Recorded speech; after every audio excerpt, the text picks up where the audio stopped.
you sure we didn't? Little pot-bellied pig. Sure we didn't adopt a pig? Dougie.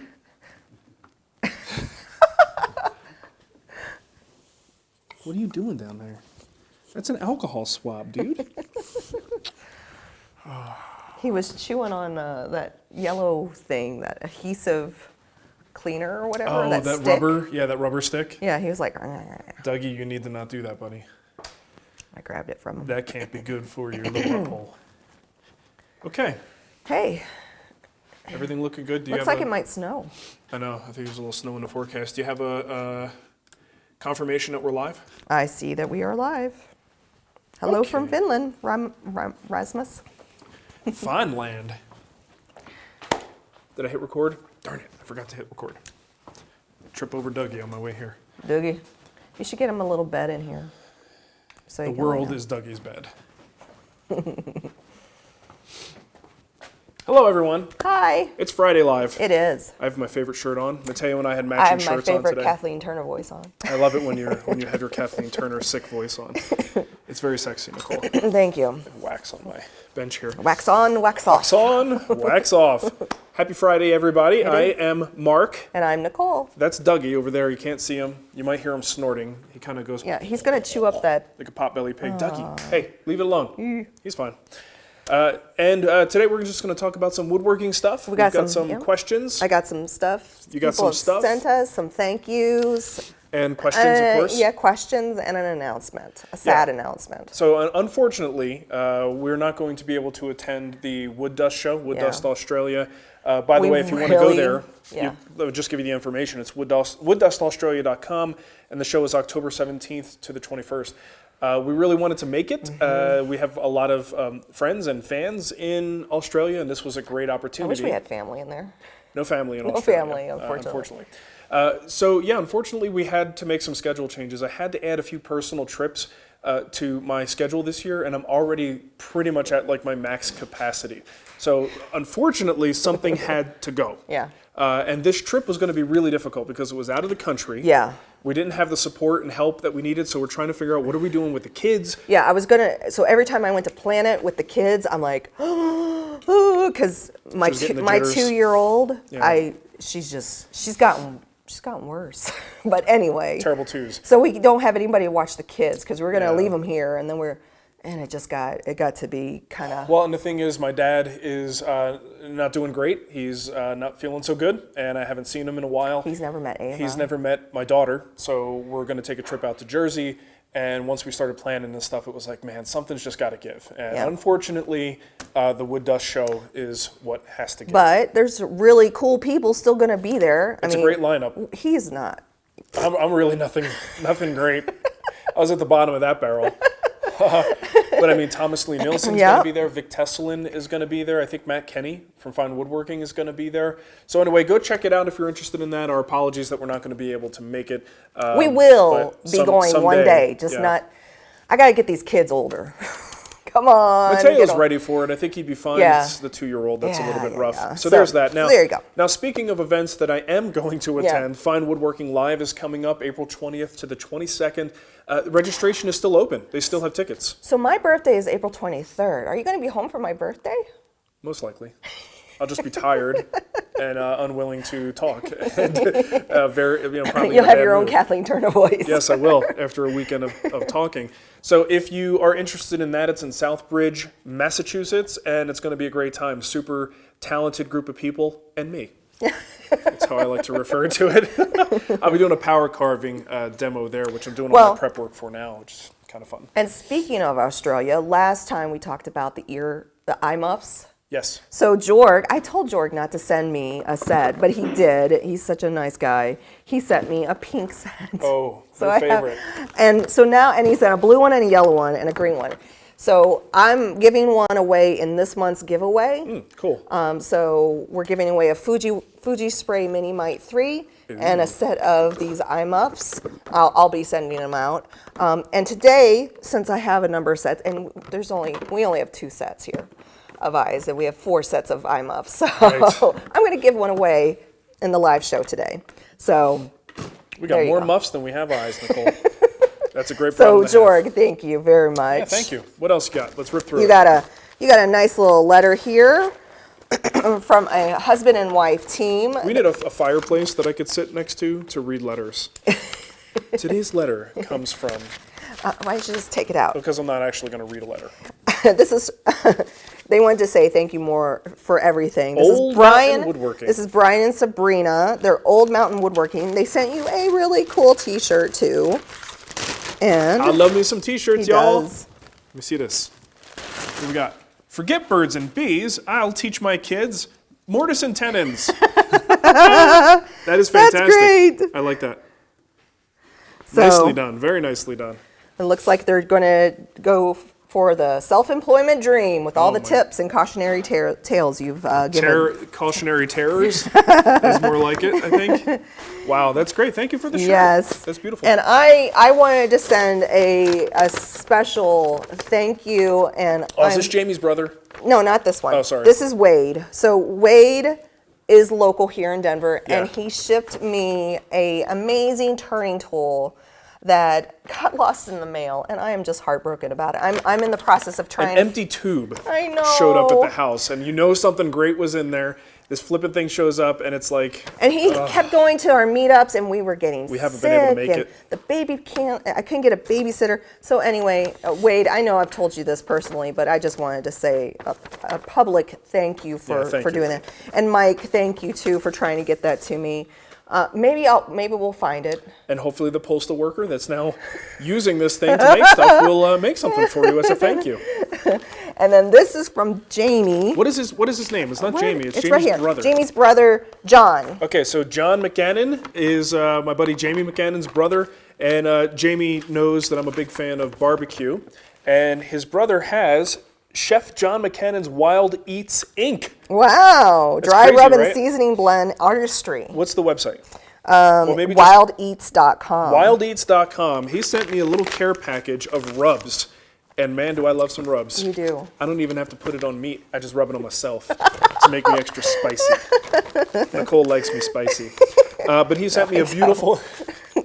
She goes, ooh, too spicy. It's pepper. It's too spicy. Too much pepper. But lots of rubs for me to play with. And man, I love doing like 3 or 4 racks of ribs and throwing a different rub on each one and taste testing it. And I feel like I know what I'm talking about when really it all just tastes like barbecue to me. But seriously, these look like really high quality rubs, so thank you so much. He's a woodworker too. Oh, is he really? Yeah, he said, by the way, I didn't mention my third passion, woodworking. I've built many of the furnishings in my home. I should really read these letters people write. I usually wait for Nicole to read them and let me know what they say. Well, seriously though, Yes. thank you very much. John, that's awesome. You That's know, really the cool. weight of my heart is through barbecue. Barbecue. Most people Barbecue know and this. coffee. And coffee Yeah. as well. All right, should we do some questions? We should do Nicole? some questions. You got some right here that we pulled from Patreon, and then I'm going to be grabbing them from the YouTube chat live. YouTube? The YouTube. I may need to blow my nose. Let's take one from YouTube if you got one. I see there's a... I got a super chat from our friend Ness. Ness. Oh, we were going to see Ness I too. know. When we were I'm there. so disappointed. We are going to get there. We'll It's get just right now. It's just not the time. Good day, Spags. Happy Friday. Devastated to hear the news, but family comes first. Rain check on our dinner. All the best. Thank you, Ness. You beautiful people. Cheers. Oh, I was really looking forward. Well, one of us is beautiful. Leave that to interpretation. Okay, I'll do a quick question here from Mike Davies. Yeah. He says, hi guys, I've decided to push the boundaries and try some dovetails on an upcoming project. I know you're not a fan of practicing on scrap because there's no skin in the game, so to speak.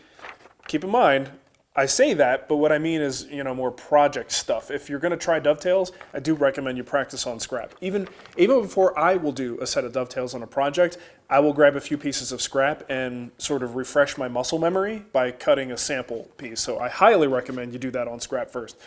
He wants to know what are the essential tools. He's heading to Lee Valley this weekend. Boy, that's a treat. You know what I do when I head to Lee Valley? I go to leevalley.com like some kind of commoner and have to shop that way. I would love to be able to go to a store. And let's see, he's got a marking gauge, dozuki, one of those angle marker dealies, which I'm pretty sure is the technical term. He says, I've got some chisels. Am I all set? Any tips for the first couple of tries? Should I just go watch Shannon or Matt? the fact that he added that last little bit, I'm going to say yes. Go watch Shannon and Matt. All right, so Michael wrote in. I'm just kidding. I think you're on the right track. You need a saw. You need a couple of chisels.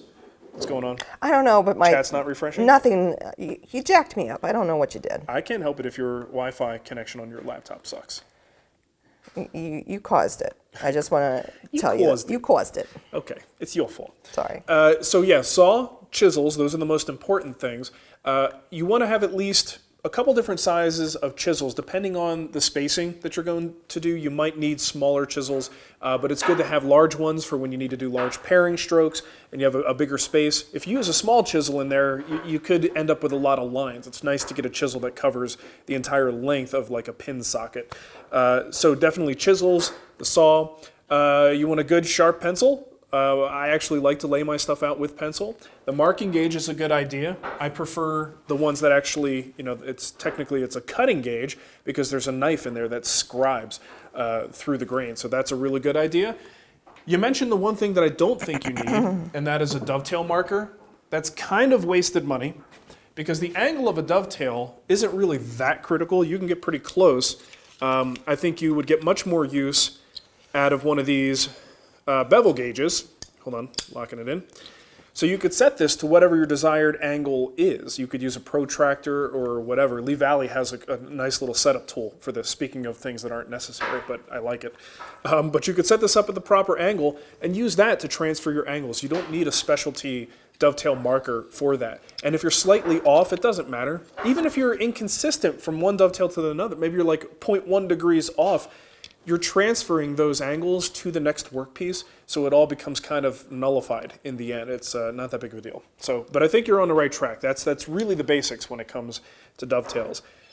If you're a guild member, which you might not be, we have monthly guild meetings. And a few meetings ago, so 3 or 4 months ago, I did a video on dovetail gadgets.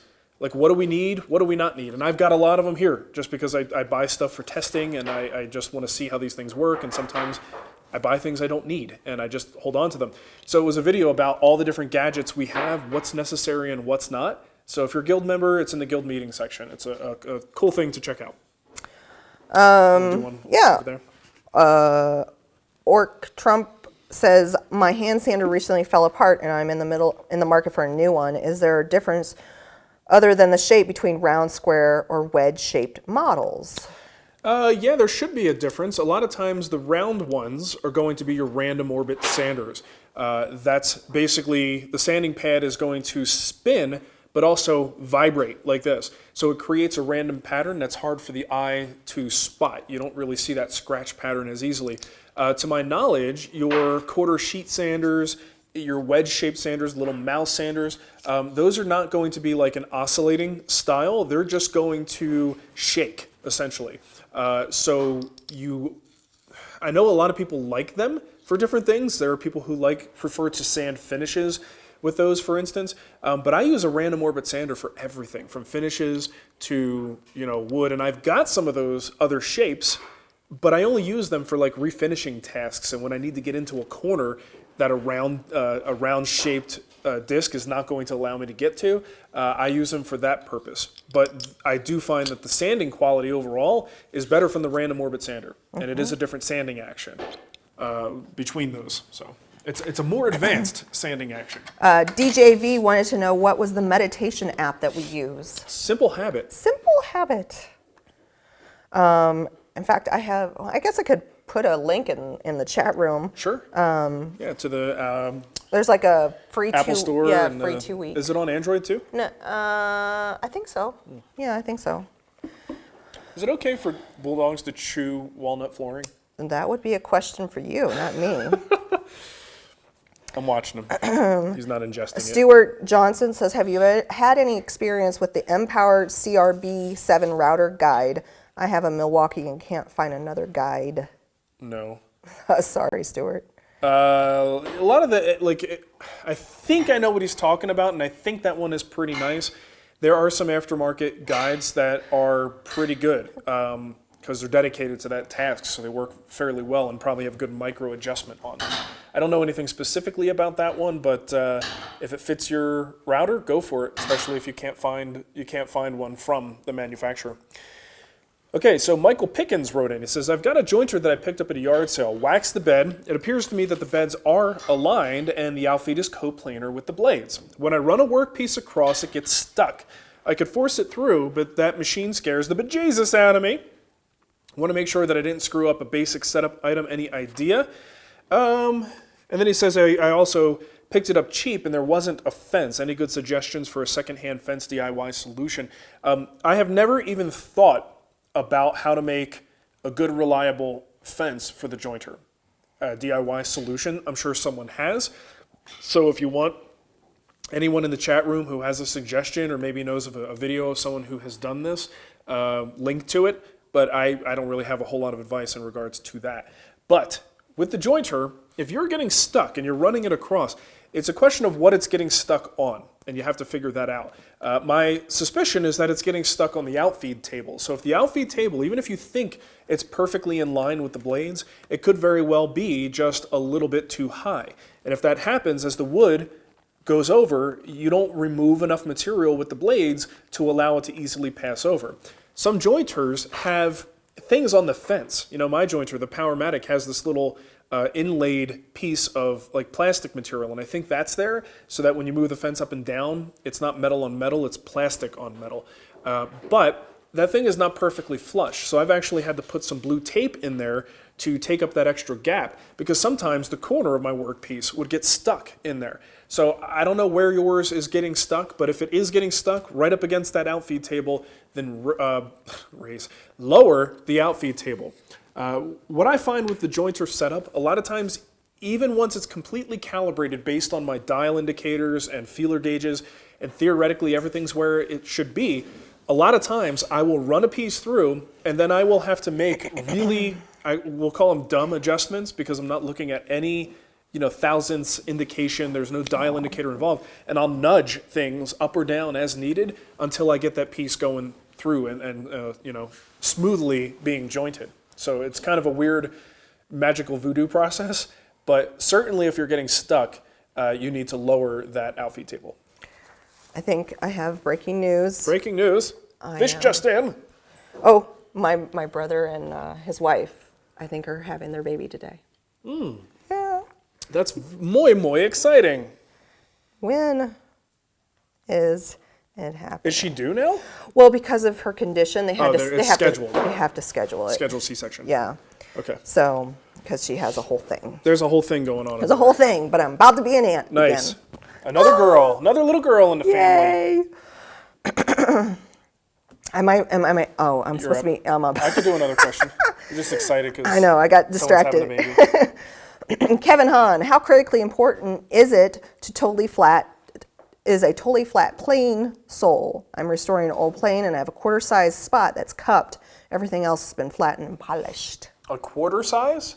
He says a quarter sized. I guess it kind of depends on the plane, but generally speaking, a quarter is really, really small. Even if you're working with like a smoother, that's not very big.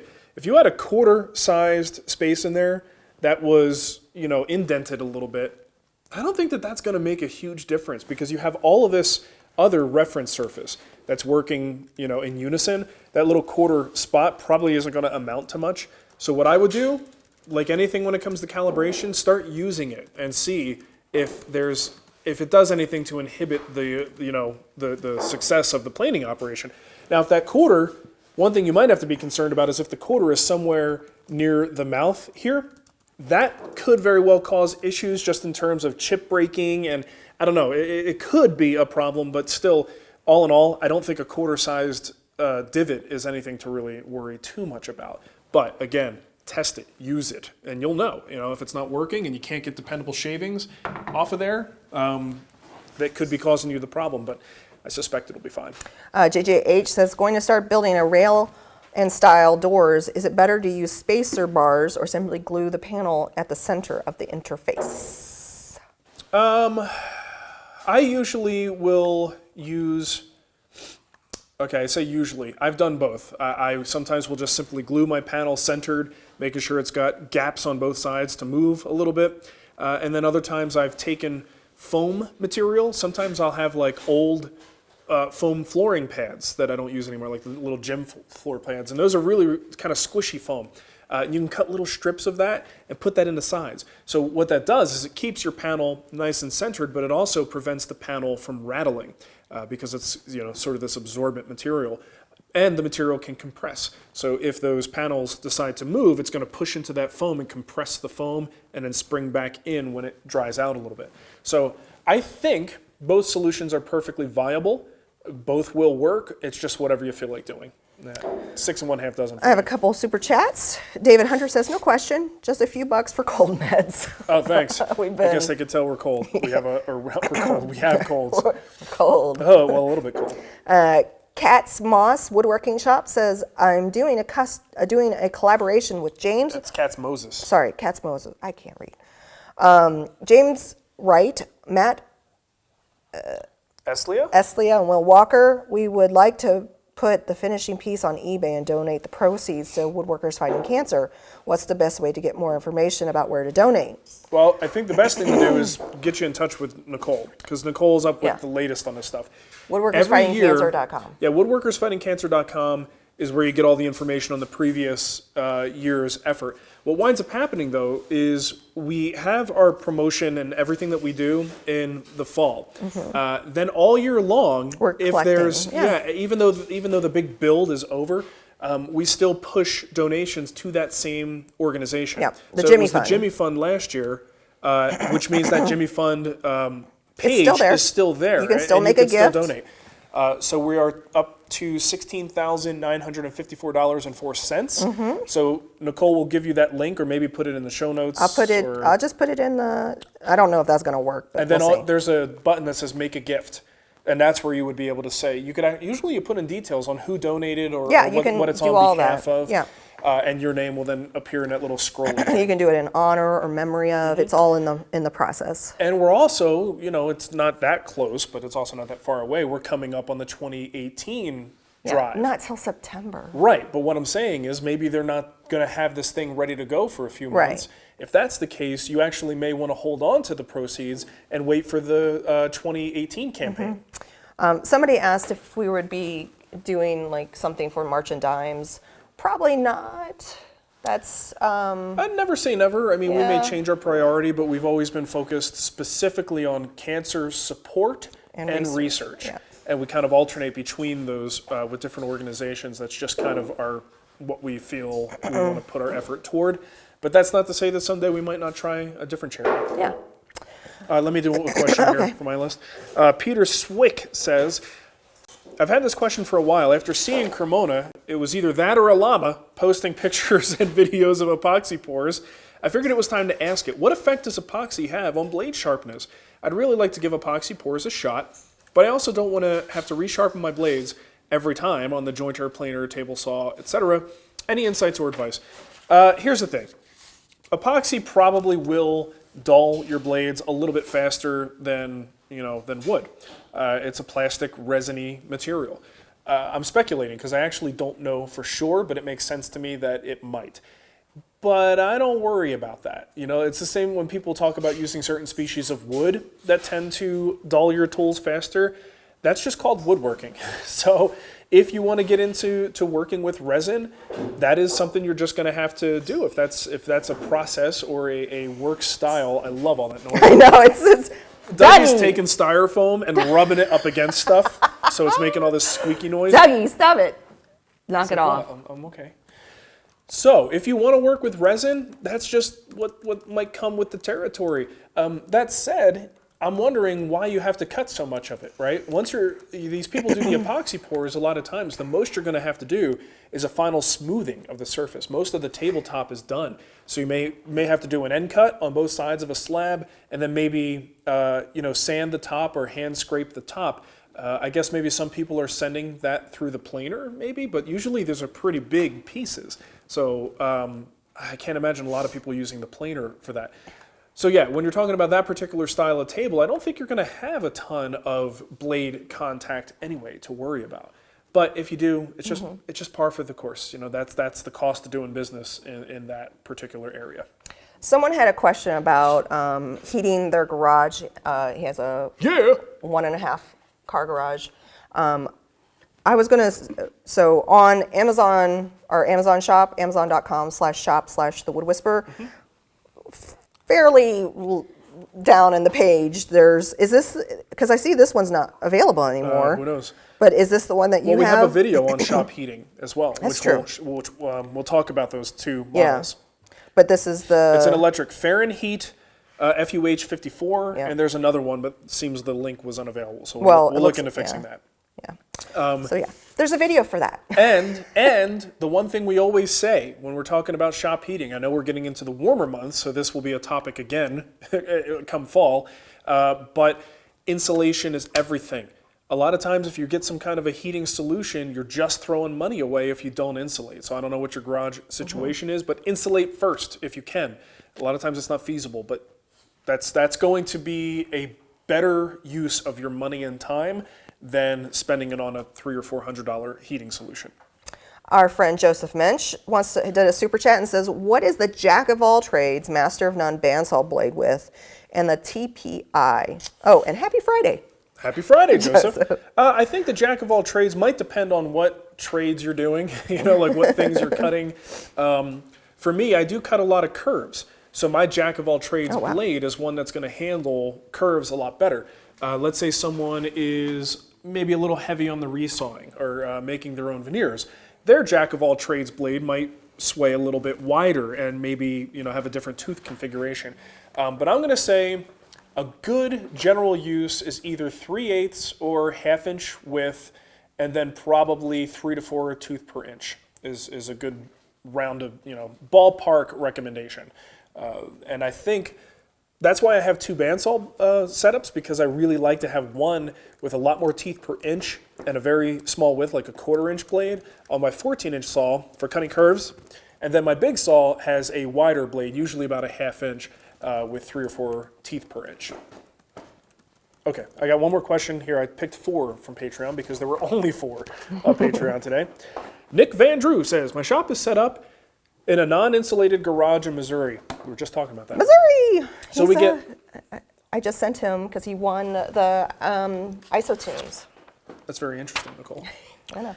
So we get super humid hot days mixed with bitter cold and dry days. Climate controlling the shop is probably not in the cards anytime soon, so I've been trying a couple different things to prevent rust and corrosion. So let's see. I usually clean with IPA and buff. Is that isopropyl alcohol? I wonder. I've never heard anyone use an isopropyl alcohol, but you know, I don't get out much, so who knows. And buff out with a coat of wax. I find that I'm having to do this more often, and I would like more often than I like. I would still get small spots of rust here and there. I just ordered some T9 Bow Shield to try out instead. I know that you've moved shops into a couple different climates. What do you think is the best way to protect cast iron? We do have videos on that, so if you go to thewoodwhisperer.com and just search for rust, you'll find a few of my articles on that. I have used T9 Bow Shield in the past, but I will tell you that I am probably the worst person to explain from an experience standpoint. I moved from a dry place to a colder dry place. So a lot of people ask, like, what were the ramifications of moving from Arizona to Denver with like our furniture in the house? There were none. Arizona and Denver have very similar humidity profiles. I felt like Denver was drier. In fact, it seemed like it was drier, and it's, you know, we're also running heat, so we had to get whole house humidifiers put in because the kids are getting bloody noses, and Nicole's getting giant boogers in her nose, and she's like, "What are you? You don't remember that? You don't remember that?" Okay, just move on. You're being an ass. It was a thing. It was a terrible, terrible move. Yeah. So anyway, there really wasn't much of a hassle with rust. Now that said, there was a situation recently where I don't know what caused it, but one of my tools, the oscillating spindle sander, did start to develop a little bit of rust. And I will probably just get some WD-40, high grit sanding abrasive, like a 1,000 grit pad on my random orbit sander. I will use that to kind of clean it up, wipe off the excess, get some mineral spirits, wipe that off, and then I will hit it with probably a very thin layer of T9 Bow Shield, and then once that's dry, come back with paste wax on top of that. That's what works for me. People who live, I don't know, like Georgia, they probably have different methods of doing things that are even better than that. But for me, rust is not a constant fight like it is for some people, you know, in some climates. So there's going to be better recommendations than that, but that's what works for me. And that's it for my questions. I have a few more super chats. I have Let's one do it. from Call Me Mac. Okay, Mac. Making a workbench and tool rack. You inspire me. He's from Mexico. Oh, cool. So call me Mac. All right, I will call you Mac. Mac from Mexico. Let's see. Joe Lapalito. Planning a stickly trestle. Planning. Oh, sorry. Planning, sorry. I'm a little sleepy. It's quite all right. A stickly trestle table. Question about connection from the table to the base. It's a very heavy top, 84 inches by 42 I'll say. inches. Holy smokes, 1 3/4 thick too. How many lag bolts are typically needed to secure a connection? Wow. Well, at 42 inches, I mean, I don't think there's really any hard and fast rule for how many. I think you could probably throw 2 across that width if we're just talking about the bare minimum. 2 good lag bolts with washers and room for movement in the slots would certainly hold that down to a base. Would I be satisfied with 2 over 42 inches? Probably not. I'd probably go with 3 or 4. And I think that 3 or 4 is probably overkill because you've got presumably multiples, depending on the construction method you use or if there's any support here. So you at least have one section here and one section on the far side. So I think 3 to 4 is probably what I would do. But that is not based on any kind of, math or way of doing things that anyone else would do. It's just my own way. And that's the number that makes sense to me. Dennis, speaking of rust, he goes, try living in the UK if you want to see rust.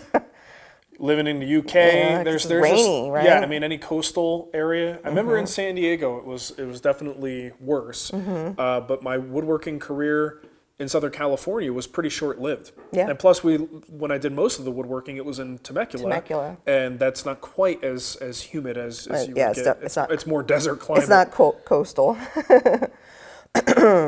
We also have a super chat from Tim Matlock. What is one project you look forward to working on with your son in the future? I look forward to finishing this damn washers game that we started. You want to see what we started, me and Mateo? I'll show it to you. So we had this great idea. They were on spring break last week. Yeah. And we had this great idea to do a project together. And Nicole says, how about a washers game? And Mateo likes games. Yeah. So we figured a little outdoor. If you don't know what washers is, it's kind of like cornhole. The poor man's horseshoe. Yeah. Game, right? I love it. Which is ironic because to me, I see horseshoe as like, I don't know, a poor man's game if you're going to classify games in the first place. But I guess if you can't afford What are you talking about? It's just an outside game. I know, but it's camping. Like, it's like a drinking beers NASCAR thing. It's not like people are playing horseshoes in the Hamptons. I'm broadly generalizing, Nicole. Yes, you are. Don't ruin my groove here. We played washers growing up, and I loved this game. So never heard of it, but I did play horseshoes as a kid, and lawn darts. Let's bring that back. Yeah. So these were the frames, right? And inside of there will be a piece of PVC and a base on these things, and it just fun little game. And this is as far as we got. And here's the funny thing. I thought, hey, great opportunity. Let's film this. Let's make a video with Mateo making his first project.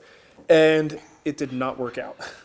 He was obsessed with the camera. Like, Mateo was very well aware of what I do, and he now understands that we make videos and we put those videos and people give comments on those videos, and he likes that. He wants to be part of that. Well, all kids want to be YouTube stars. Yeah, well, Most kids. I wouldn't say that that's what he's thinking. No, but he's aware that there's this relationship between the audience and what we do. Well, he also watches Zebra Gamer. Yeah, he's got a favorite gamer that he enjoys paying attention to. And he makes videos and all that. Yeah, so here's what happened, and this is kind of an interesting parenting lesson, for me at least, was as we tried to do this, it was really starting to frustrate me. And I got to a point where I was kind of correcting him, and here, let me pause you. Dougie is chewing on something. Okay. It's safety glasses. Put them on him. So it was getting very, very frustrating to me, and I had to stop and go, wait a minute. This video is not important. This video doesn't matter at all. It would have been cool if we could get a video, but he was so obsessed with the camera and then trying to say certain things and be funny, and it was just like, it was not a healthy experience. So what did I do? I put the camera on the side. I said, Mateo, no camera. There is absolutely no camera in this thing. It's just you and me. Let's do something together. Let's build this thing together. So that's what wound up happening. So we didn't get it all done because he got distracted with Easter and stuff. So we didn't get a chance to actually finish it, but that's what I'm looking forward to. I would like to finish this thing that we started. I would love to finish it too, and then we can play a game. It would be fun. But I don't know. I thought that was interesting. I think as maybe not everybody, they're not everyone's making videos, but there might be some other reason or some other thing going on where you're trying to do a project with a kid, like maybe focusing on perfection. Maybe you want this to come out really perfect and the kid's just screwing things up, and you could see how someone might lose track and focus on the wrong thing. Yeah. Like, what's the actual goal here? To make a perfect item or to actually have this experience with the kid that's positive? Yeah. And obviously it's much more important to make a perfect item, right? I want to see if you were paying attention. It's obviously much more important that the kid have a great experience and want to come back and do something else. So that was one of those things where I had to, smack myself around and say, whoa. Screw this video. I don't care if anyone else sees this. I want to have a good time with my son. Yeah. Anything else? Yeah, we have David Ream. Oh, yeah. I think I had a, yeah. No, different one. David Ream. Good morning. Looking to upgrade some hand tools. Chisels, mostly. Blue Spruce and Lee Nielsen are on my mind. What was the draw to Blue Spruce for you? Because Blue Spruce is always on my mind. Always on my mind. That's terrible. Okay, well. Just answer his question. If you go to the Blue Spruce website, I can't say that the Blue Spruce chisels are any better made than Lee Nielsen. You're talking both, top-notch Western-style chisels. You cannot go wrong with either one. But Blue Spruce has the edge on looks. The materials that are available for your handle choices, you can actually get, I don't have any here, but there's, what do they call that? Is it like a ferrule on there where you can get it colored? So you could have a black handle, a black ferrule, and it just like, you could actually, if you wanted to, and this is kind of what I did, I had like 3 different chisel types I wanted to buy. So each type of chisel got its own colored handle, the wood species, and it was coordinated in such a way I could just look at the wall when I see a line of chisels. I know that these 3 are dovetail chisels, and I know that these 3 are my bevel edge regular standard socket chisels. Or I don't think, are the Blue Spruce socket chisels? I don't think so. I don't believe that they are socket chisels. But you could just look at the handle and know what the function is, and then we're talking about real creature comfort, goofy, first world issues here. But since you asked. I do think that Blue Spruce has... I'm going to give my opinion. Yeah, I do think Blue Spruce has the edge in regard to the look and the appearance options. So that's why I went Blue Spruce. Blue Spruce. Because they're always on Nicole's mind. But we are giving in the guild. Oh, yeah, you're going to say this? You're going to let people know? If you're a guild member and you don't know this, because we haven't put it out in the newsletter. We're sending it out in the newsletter. So if you're not a part of the guild Facebook group. Ignore this. Ignore this awesome opportunity to win $400 worth of chisels. Yep, in the guild. So there we've got a 7 chisel set of Lee Nielsen bevel edge socket chisels, brand new, and only 2 handles were chewed on by Dougie. The rest are fully intact. Yes. And I'm not kidding. Yeah, we're not kidding. He didn't mangle them. them. I don't know how he got them. I had them up high on my desk. Yeah, well, he put a few bite marks in 2 of the handles. But look, it's free. Nibbles. You can't complain. But if you're a guild member, that contest or giveaway, not a contest, is going on now and probably for next another week. Yeah, so until next Thursday, and then I'll announce it in the guild newsletter on Friday. There you go. So you got a chance to win. That's a pretty awesome prize, and that is not sponsored. I mean, it's sponsored by us. Yeah, sponsored by us. I paid for it. One more question, and then we got to go. All right. Well, this is just a comment. Ken Schleichen, Schinkel. I gave your book to my father for Christmas. He enjoyed it and is waiting for your next book. That's awesome to hear, Ken. Thank you. Very nice. I'm waiting for my next book, too. This is from Susanna. She says, hi, Marc and Nicole. I've used a card scraper since the beginning of my woodworking, and I'm not familiar with cabinet scrapers. When do you use one over the other? Okay, well. And yes, I love it when women ask questions. Me too. You know what I'm saying? So cabinet scraper, card scraper. Essentially are doing the same thing. They're sharpened to have a burr, a little metal hook on it that you can scrape across the surface and kind of works like a plane, but it's a lot more forgiving. You're not going to get tear out with it. The card scraper is just what you see here. It's just a piece of metal. But the cool thing about a card scraper is you can kind of bend it to get different profiles. It comes in all different shapes, like the gooseneck here. And you can really, you can kind of conform to whatever the surface is. This is not a flattening tool. It's like a finishing tool. So you would use this as one of the last things you do to that surface before finishing. Something like a cabinet scraper tends to be a little bit more aggressive. So the blade is at a fixed angle, and you have a little bolt back here, a little wing nut type thing that you can turn, and that provides a little bit of flex in the blade, so you get that little bit of a dip. And I find that these tend to be a little bit more aggressive. So I would use this for when I'm trying to partially level something. So let's say I do a panel glue up. A lot of times your joints between your panels are just slightly off, or there might be glue there. So you can use a card scraper for that, but I like to use the cabinet scraper because it's got this reference surface here. You can go all the way across the surface, and it tends to work a little bit more like a plane by hitting those high spots and ignoring the low spots, right? So two pretty different functions, and I actually, I got both of these on eBay. One's a little bit newer than the other. They're both Stanley number 80s. Didn't you use this to, back when you did that DIY refinishing?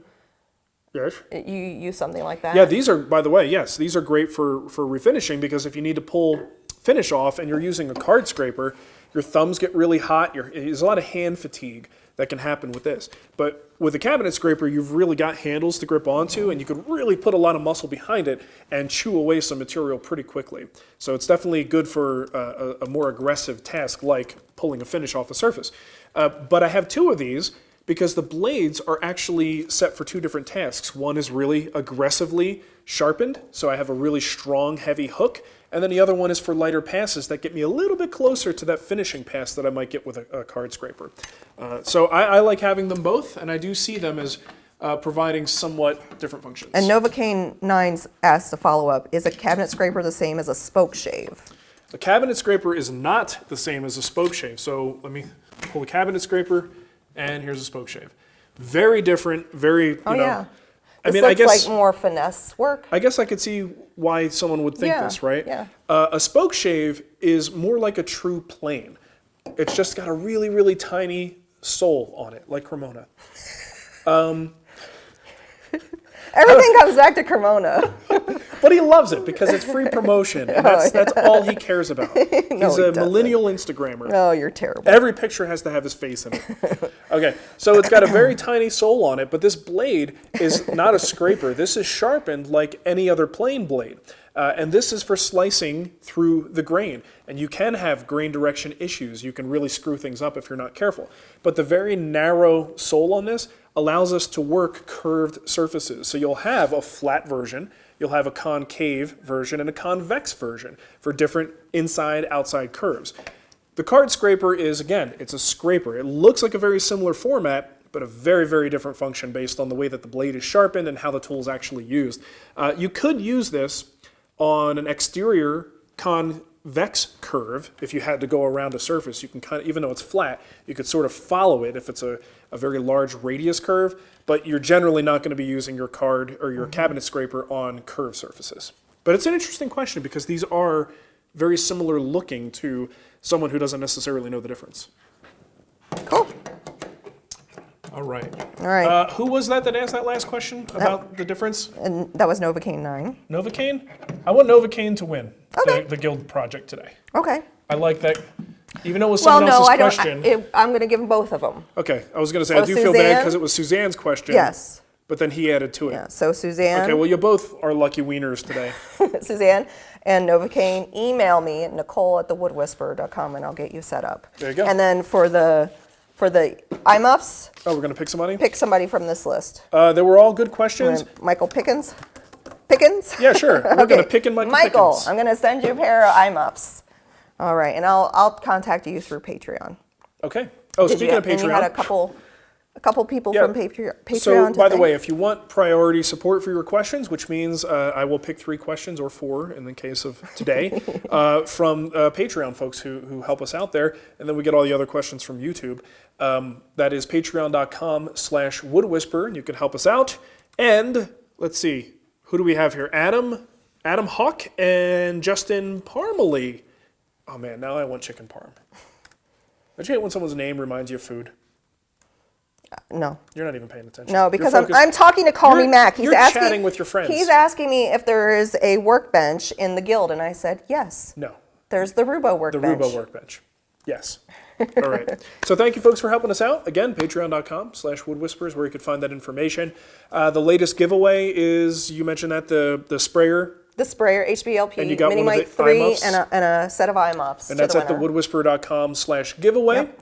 And then again, guild members, if you want to go to the giveaway page inside the guild site, we have those chisels up for grabs. So Mac, Ruobo workbench on the guild, thewoodwhispererguild.com. You've done a tool rack, didn't you, on the free site, right? I thought you did a tool chest. I did a wall hanging tool cabinet. Yeah. I wouldn't call it a rack. It's a tool cabinet. Tool cabinet. A rack is not a tool cabinet, Nicole. I don't even own a gun, let alone many guns that would necessitate an entire rack. Where's your movie quote shirt? What am I going to do with a gun rack? All right. Thanks, everybody. Toodles. Bye. Oh, man. I got some schnapps in my nose, and they got to